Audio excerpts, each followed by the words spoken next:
Alright, we're going to do a basic midterm review. These are the things that will be covered in the midterm. And we're going to start with typography and Google Fonts. Alright, so we're going to look at some basic typography properties. Okay. I'll refer to the textbook. The basic properties are pretty straightforward. So we've already used color, which will change the color. Next, we'll take a look at some of the basic font properties, so font family. Okay. We're going to pull in Google Fonts next and see how all of our fonts actually come from. So font family of serif, we'll make it a serif font. Font size, we'll change the font size. Yeah, so these are pretty straightforward. So here we see that 2em is actually 32 pixels, and 32 pixels is actually 2ems. And later on, we'll see what the difference between fixed and relative font sizes are. Okay. And font style italic, we'll make it italic, of course. Alright, so now we're going to take a look at where fonts actually come from. This is not magic. So here we've changed it from a serif to an Arial. Next, we're going to take a look at what's happening is on each computer, whether they be Mac or PC, these fonts are actually installed, and these are called system fonts. Now, between Windows and Mac, the number of system fonts and which system fonts are installed vary. And so you'll see from the site that we were just at, which we'll link to in the midterm, called CSS Font Stacks, the percentage of Mac versus PC.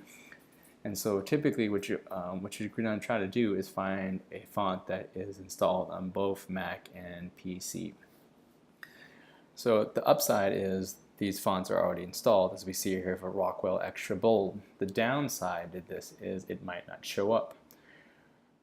So next, when we take a look at Google Fonts, we're going to load in a third-party font, and it will appear on both systems. So here we see Papyrus is on both Mac and PC, which is why you'll see it commonly used, and later on we'll talk about why you shouldn't use it at all. So next we're going to take a look at Google Fonts. So here we have Papyrus, which we should get rid of. And what Google Fonts is going to do is say, hey, it takes a lot of extra work to make sure that a font is installed on both platforms. It's also, font files are really big, as you can see here to the right with a little page loader. So what we want to do is have Google do the heavy lifting. Google says, I will give you a font for free. Right here we're looking at the HTML version, and here we're looking at the CSS version. And I'll show you the JavaScript version here in just a second. And we don't want the JavaScript version, and we don't want the HTML version. We actually want the CSS font. So we're going to use a little bit of code that Google gave us. So step one is go get the font. So here we're going to embed a font from Google. So the upside is Google's going to give us it for free. The downside is we have to rely on a third party. But I've always said if Google goes down, we have bigger issues. So we kind of could bite the bullet.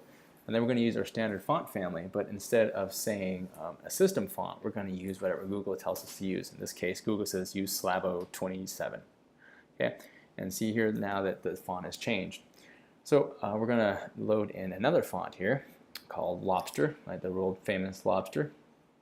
And we're going to do the exact same thing. First thing we're going to do is go get the font.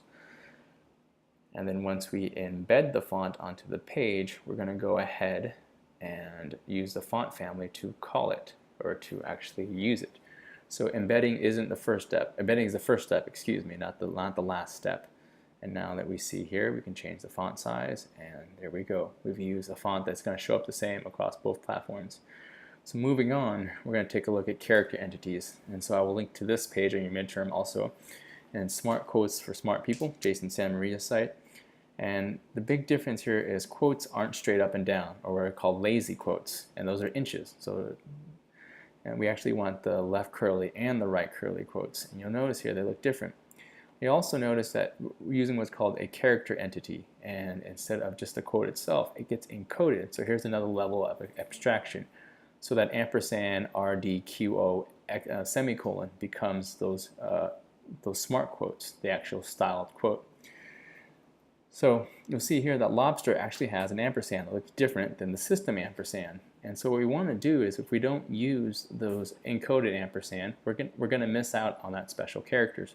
So font makers go through a lot of trouble to make custom fonts, and a lot of the characters don't get used because they're not encoded correctly. And you'll notice that ampersand now is styled to match lobster. Okay. So this is just one of the many things that as professional web designers we want to make sure that we take care of. So looking ahead, right, we can use what's called a character entity. So this is the same for a snowman as you see here. This is going to be the same for an ampersand or a copyright symbol. So what's great about this is we're treating an image like text. So we can change the font size of something, we can change the color of something, and we can also even give it a text shadow. So this character entity, you notice that I pasted in what looks like a snowman, okay, is from that site, also linked from your website, called copy paste character. And again, we're treating an image as text. And here we're going to add a drop shadow, we're going to change the font size, and there we go. We can even change the direction of the text shadow. And so this is really neat. So once you have this little idea, keep asking yourself, what can you do with it? And if you keep expanding upon it, right, those character entities become emojis.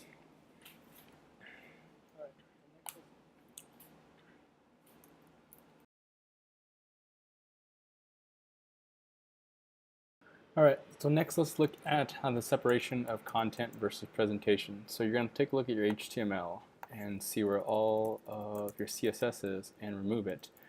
So again, anything in CSS is inside of the style element, right? This would be in the head. And we see here this is CSS syntax because it doesn't have angled brackets and it has curly braces and semicolons and colons. That would be CSS syntax. Also, all CSS is inside of the style attribute. Here we have, again, our declaration and our value, our property color, and our value of orange. Here we have font size and 5M. So if we do this correctly, we can remove all of the CSS and nothing on the page should change. And so now we're just going to cut out, and again what we're testing for here is that you understand the difference between HTML and CSS. So here we're going to duplicate this for block quote. And notice that it's exactly the same.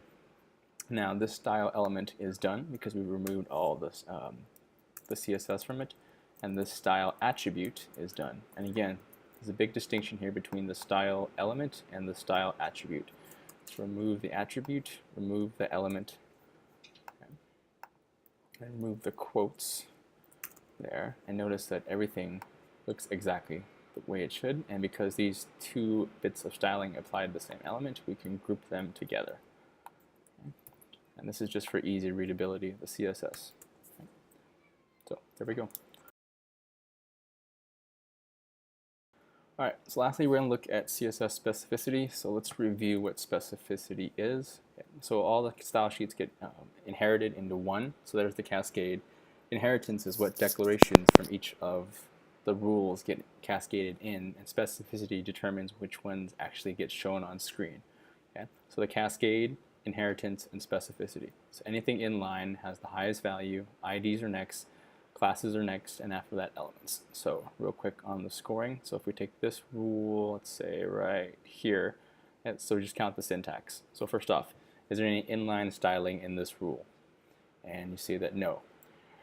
So then you count the number of pound signs. It has 1. Count the number of dots and colons, in this case 1. And again, the nav is attached to the pound sign, active is attached to the dot, and then remaining elements. UL is 1, LI is 2, and A is 3. So 1, 1, 3. Again, this is not a base 10 system. This is a weighted system. So anything in ID overrides classes, and classes overrides elements. Okay? As we see in some of these examples here, maybe, right? It doesn't matter if there's 17 or 700. One class or one ID will beat 7 or 700 elements. So let's go ahead and apply specificity to the past example. So first off, let's let's come in here, and if we use in the inline styling, right, it's always going to have a specificity score of 1,000. So if we came in here and said color of red, it's always going to be red. No matter whatever we write here, it's always going to be red because it's closest to the content. Whatever is closest to the content wins. Also, if we take this styling here and we put it into a style element, we see here it's still closer to the content than the style sheet. So if we select our block quote again and we apply a property of red to it, we'll see that it's always going to be red, or whatever color. So In this case, let's pick a different color. How about teal? So teal is always going to win out. So whatever we write in our style sheet, whatever's closest to the content is going to win out. So for this reason, we want to make sure that we remove all inline and internal styling. All right, so now that we have that done, let's go down through our specificity here. So if we had, so let's take our current specificity score. Here we have a score of no inline styling, no IDs, no classes or pseudo classes, and we have 1 block quote element. This has a score of 1. So if we're working later on and we say, you know what, let's make a bunch of block quotes. We will use classes because we have multiple classes and single IDs. So we can have this be a slogan. So anytime we have a class of slogan, so dot slogan, whatever property we put in here, even if it comes before, it's always going to be that color. So if we have a color red here, the red will win out. But notice, just because the color won out, the font size and the font weight still get inherited. So the specificity is on each declaration, not on the entire rule. So what we're doing is we're comparing these two rules. So if we just take the specificity score of this one, no inline styling, no pound signs or IDs, we have 1 dot, so the dot slogan here, that's that 1 class, and then we have no elements, okay, which gives us a specificity score of 10. So 10 is bigger than 1, and therefore this color is going to win out.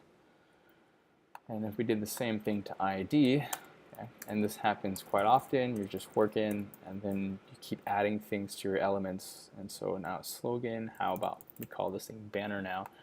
Banner, of course, is going to win out. So let's score this real quick. No inline styling, because that would win. 1 pound sign. In this case, it's going to be ID of banner. And so that's going to be a 1.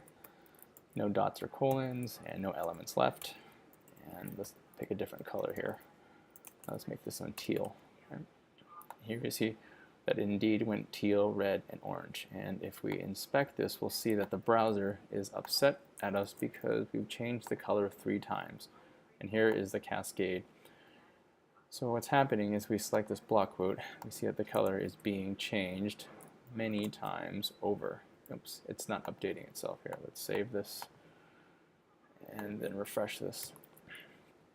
And we'll see indeed our block quote, the browser really quickly is making it orange, and then it says, oh, the specificity got overridden, so it's going to make it red, and then it sees that the specificity got overridden again, and the color went to teal. So we changed the color 3 times. And so what the browser is going to do is not ignore any of these declarations. It's going to just keep working through it one at a time. And so because specificity doesn't take order into account, we can put banner on here, and that'll win. So the only time that specificity takes order into account is if all of the scores are equivalent. So that being the case, say you went down here and made another block quote rule, okay, and made the color, in this case, red. Right, so last one down the mountain is going to win. So these 2 scores are the same, but it's going to turn to red. But if we reverse the order on this, it's now going to be orange because the scores are the same. So all things being equal, the last one in the style sheet gets inherited and shown on screen. So use your dev tools to see what's getting inherited, and then calculate your specificity scores manually, and you should be okay.